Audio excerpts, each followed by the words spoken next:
Kaidah selanjutnya yaitu potongan daripada surah Al-Hujurat ayat 6. In ja'akum fasikum binaba'in fatabayyanu. Jika datang kepadamu orang fasik membawa suatu berita, maka periksalah berita itu dengan teliti. Al-Quran surah Al-Hujurat ayat 6. Jadi jamaah Masjidul Hama yang dirahmati oleh Allah Subhanahu wa taala, ayat ini pada konteksnya adalah tentang adab, di mana Allah Subhanahu wa taala hendak mengajarkan dan menanamkan adab itu kepada kita. Agar apa? Agar ketika kita mendapatkan sebuah berita, mendapatkan sebuah hal baru, kita tabayyun dulu, fatabayyanu, maka tabayyunlah, periksalah, telitilah berita itu. Nah, jadi jika lengkapnya ayat ini yaitu a'udzubillahi minasyaitonirrajim, ya ayyuhalladzina amanu, wahai orang-orang yang beriman, in ja'akum fasikun, apabila datang kepada kalian orang fasik, binaba'in, dengan membawa sebuah berita, fatabayyanu, maka periksalah dengan teliti, antusibu qauman bijahalah, agar kamu tidak menimpa suatu musibah kepada suatu kaum tanpa mengetahui keadaannya, fatusbihu ala ma fa'altum nadimin, yang nantinya akan menyebabkan kamu menyesal atas perbuatan itu.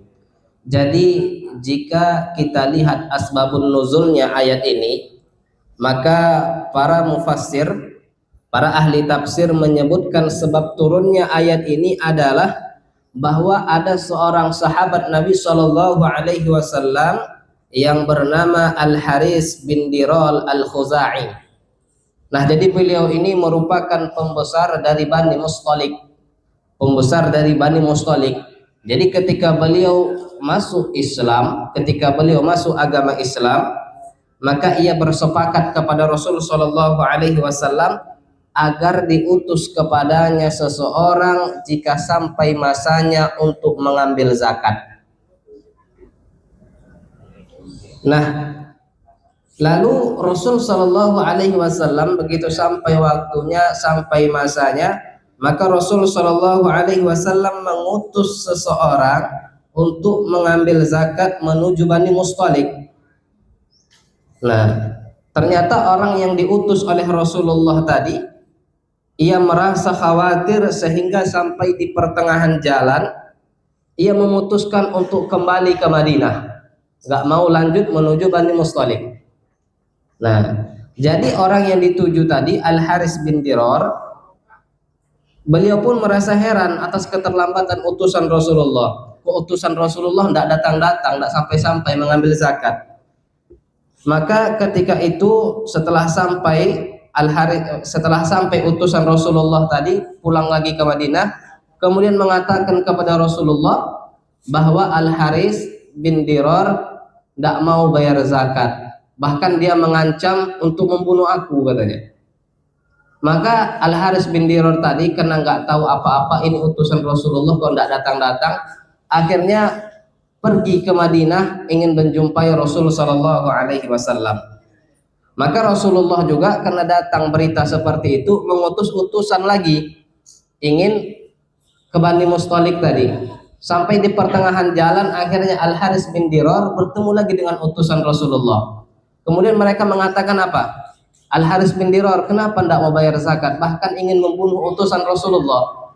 Kemudian katanya, aku tidak tahu apa-apa, orang yang diutus Rasulullah tadi tidak sampai ke tempat kami, bahkan tidak berjumpa dengan saya. Akhirnya apa? Akhirnya mereka pulang lagi ke Madinah beserta Al-Haris bin Dirar menjumpai Rasul Sallallahu Alaihi Wasallam. Nah, menjumpai Rasul Sallallahu Alaihi Wasallam. Nah, maka turunlah ayat ini agar apa?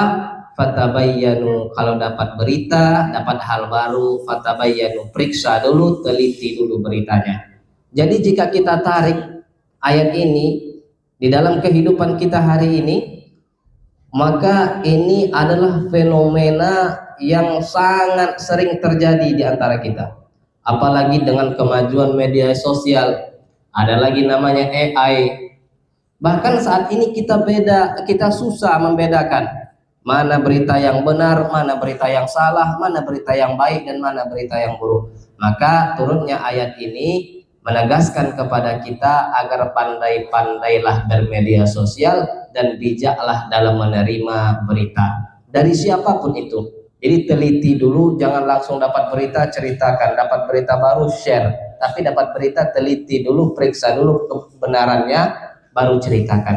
Nah, jadi waktu berbuka tinggal 2 menit lagi, barangkali hanya ini yang dapat saya sampaikan. Terima kasih atas segala perhatian, mohon maaf atas segala kekurangan. Mudah-mudahan yang sedikit ini bermanfaat bagi kita semua. Usikum wa nafsi bitaqwallah. Wassalamualaikum warahmatullahi wabarakatuh.